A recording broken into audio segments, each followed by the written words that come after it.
Ano po ang importance kung bakit pinaghihiwalay sila?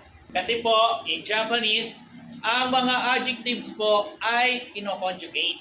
Meron po silang iba't ibang conjugation. So unahin natin, meron tayong tinatawag na affirmative non-past tense. Ang ibig sabihin ng affirmative, positive sentence. Positive.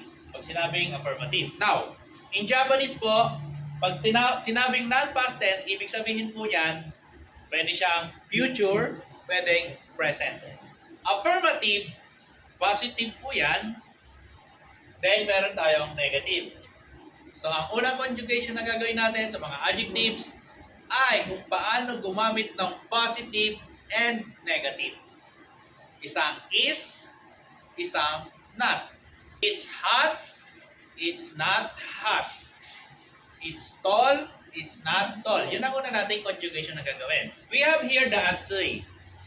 Atsui and samoy. Paano gamitin in positive or affirmative? Atsui, des lang po yan. Atsui, des. So, paano si takay? Takay, des. So, just add des, it will become a affirmative non-past tense. Lalagyan mo lang ng des. Now, punta tayo sa negative. Ito medyo challenging ito. Okay? Dito ka mamumuhunan ng vocabularies. Meron tayo ditong atsui. Tanggalin mo ang i. Lahat ng gagawin natin dito sa atsui na to, applicable sa lahat ng i-adjective, no? Remove the i. Pagkatapos, idagdag mo ang kunay. So, naging atsu kunay. Des. Atsu kunai des. Try natin si takay. Takay. Tanggalin si i. Lagyan ng kunay. Then des. Taka kunai des. Sa i-adjective, meron nag-iisa diyang special. Be good. Yung i. Or ano ang affirmative ng i or ng good? It's either ides or yoides. Ang negative naman po ng ides at ng yoides ay si yoy ang iyong gagalawin. So that's why si yoy, tanggalin mo si i, kunay des. Okay ha, nag-isa yan dyan.